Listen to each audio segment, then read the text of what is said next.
Hello दोस्तों, स्वागत है आपका अपने YouTube channel DD education centre पर। आज हम लोग निर्देशांक ज्यामिति में लंब केंद्र निकालना सीखेंगे। तो देखिए, सबसे पहले समझ लेते हैं कि लंब केंद्र होता क्या है। मान लीजिए आपका यहाँ पे एक त्रिभुज हमने लिया है ए बी सी, और लंब केंद्र होता क्या है। शीर्ष लंबों के प्रतिच्छेद बिंदु को लंब केंद्र कहते हैं। शीर्ष लंबों से यानी इसका ए पॉइंट क्या है, शीर्ष है। शीर्ष से अगर इस भुजा पे लंब डालते हैं, शीर्ष से इस भुजा पे लंब डालते हैं, तो इन लंबों का जो प्रतिच्छेद बिंदु होता है आपका लंब केंद्र कहलाता है। शीर्ष लंबों का प्रतिच्छेद बिंदु लंब केंद्र कहलाता है। जैसे देखिए, ए से हमने भुजा बीसी पे लंब डाला और शीर्ष बी से भुजा एसी पर लंब डाला, और दोनों का कटान बिंदु कहाँ पे है, ए है। ये बिंदु जो है आपका लंब केंद्र कहलाता है। ये बिंदु क्या कहलाता है, लंब केंद्र। आज के इस वीडियो में हम लोग यही सीखेंगे कि लंब केंद्र निकालते कैसे हैं। तो देखिए, यहाँ पर हमने एक एग्जाम्पल लिया हुआ है। देखिए, एग्जाम्पल के माध्यम से समझने का प्रयास करते हैं। देखिए, त्रिभुज ए बी सी के शीर्ष लंब ए डी का समीकरण 4x + 3y = 12 तथा शीर्ष लंब बी का समीकरण 3x - 4y = 9 हो तो त्रिभुज ए बी सी का लंब केंद्र ज्ञात कीजिए। देखिए, आपको क्या निकालना है, लंब केंद्र निकालना है। आपको क्या क्या दे रखा है, शीर्ष लंब ए डी का समीकरण, यानी शीर्ष लंब कौन सा है, ए डी। आपका डी पॉइंट मान लीजिए यहाँ पे है। इस ए डी का समीकरण आपको दे रखा है कितना, 4x + 3y = 12। 4x + 3y बराबर आपको इस ए डी का समीकरण दिया हुआ है। और फिर आगे क्या दे रखा है, बी ई का समीकरण, यानी आपका ये बी पॉइंट है। मान लीजिए ये ई आपका इधर है, तो बी ई का समीकरण आपको दे रखा है, यानी ए डी का समीकरण और बी ई का समीकरण। बी का समीकरण आपको दे रखा है 3x - 4y = 9 हो तो आपको त्रिभुज एबीसी का लंब केंद्र निकालना है। देखिए, जब भी आपसे लंब केंद्र पूछेगा उसमें किसी दो शीर्ष लंब का समीकरण दिया होगा। उन दोनों शीर्ष लंबों के समीकरण को हल करके वहां से x और y का मान निकालेंगे। x और y का जो मान आएगा वही आपका त्रिभुज का लंब केंद्र होगा। तो देखिए, इस सवाल को हल करते हैं। ए डी का समीकरण आपका कितना दिया हुआ है, ए डी का समीकरण आपका 4x + 3y दिया है ना। ए डी का समीकरण आपका 4x + 3y = 12। ये आपका ए डी का समीकरण सवाल में दिया हुआ है, हमने यहाँ पे लिख दिया। मान लीजिए आपका समीकरण नंबर 1 है। और फिर इसके बाद बीई का समीकरण क्या दिया है, ये आपका है ए डी का समीकरण, ठीक। और फिर इसके बाद आपका बीई का समीकरण कितना दिया हुआ है, बीई का समीकरण आपका दिया 3x - 4y, 3x - 4y = 9 के। ये आपका समीकरण नंबर 2 हो जाएगा। आपको निकालना क्या है, लंब केंद्र। लंब केंद्र क्या होता है, शीर्ष लंबों का जो समीकरण दिया है, किन्हीं दो शीर्ष लंबों के समीकरण को हल करके x और y का मान निकाल लीजिए। x और y का मान जो आएगा वही इस त्रिभुज का लंब केंद्र होगा।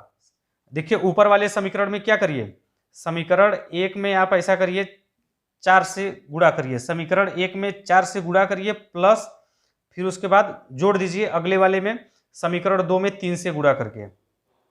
यहाँ पे देखिए हम क्या कर रहे हैं, समीकरण 1 में 4 से गुणा कर रहे हैं।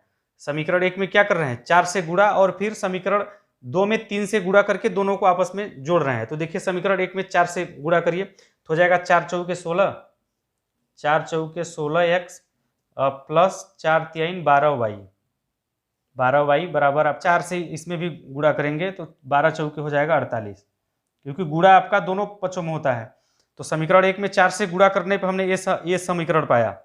1 में 4 से गुणा किया तो हमें ये समीकरण मिल गया। और फिर क्या करना है, समीकरण 2 में 3 से गुणा करना है। समीकरण 2 आपका ये है, इसमें क्या करना है, 3 से गुणा करना है। 3 3 9x प्लस 3 से इसमें माइनस है आपका 9x माइनस 3 से इसमें गुणा होगा तो 3 चौके 12y हो जाएगा, 12y बराबर इधर 9 है, 3 से गुणा करेंगे तो 9 3 27 हो जाएगा। और फिर क्या करना है, दोनों को जोड़ना है। गुणा करने के बाद दोनों को आपस में क्या करना है, जोड़ना है। तो जोड़ में देखिए plus 12y minus 12y cut जाएगा, और 16 9 हो जाएगा आपका 25। 16 9 क्या हो जाएगा, 25x, और बराबर 8 7 15 का 5, और फिर इसके बाद हाथ में लगा 1 4 2 6 1 7, इधर हो जाएगा 75, यानी 25 तिहाई। x बराबर यहाँ से निकल के आएगा 3, यहाँ से हल करेंगे तो आपका x बराबर क्या निकल के आएगा, 3। तो हमें देखिए x का मान कितना निकल गया, यहाँ से 3 मिल गया। तो इस 3 को उठा के समीकरण 1 या समीकरण 2 में रख दीजिए तो आपको y का मान निकल जाएगा। तो इस 3 का मान हम क्या करेंगे, समीकरण 1 में रख रहे हैं। इस 3 का मान समीकरण 1 में रख के हल कर रहे हैं।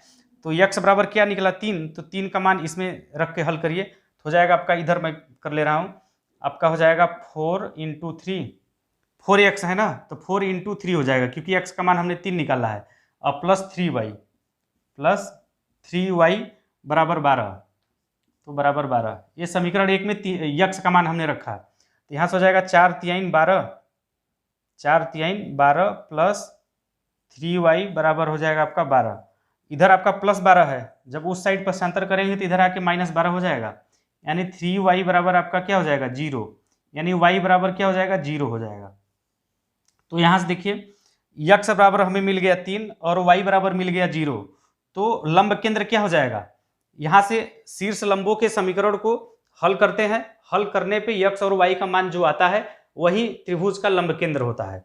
तो यहाँ से देखिए x का मान है आपका 3 और y का मान क्या है आपका 0, तो लंब केंद्र आपका क्या होता है, लंब केंद्र आपका होता है x, y। तो लंब केंद्र यहाँ पे देखिए क्या हो जाएगा, x का मान हमने निकाला है 3, तो x की जगह पे 3 रख देंगे और y की जगह पे 0। तो यहाँ से लंब केंद्र आपका क्या होगा 3, 0, यानी इस बिंदु का निर्देशांक क्या होगा, इस बिंदु का निर्देशांक आपका 3, 0 हो जाएगा। यही आपका आंसर होगा। तो चलिए आज के लिए बस इतना ही। आप लोग कमेंट करके ज़रूर बताइएगा कि हमारा यह वीडियो आप लोगों को कैसा लगा। अच्छा लगा हो तो लाइक ज़रूर कीजिएगा, अपने दोस्तों में शेयर भी कर दीजिएगा। और जो लोग पहली बार हमारे इस वीडियो को देख रहे हैं, अभी तक हमारे चैनल को सब्सक्राइब नहीं किया है, तो चैनल को सब्सक्राइब करके बेल आइकन को दबा दीजिए इसी तरह के वीडियो का अपडेट सबसे पहले पाने के लिए। धन्यवाद।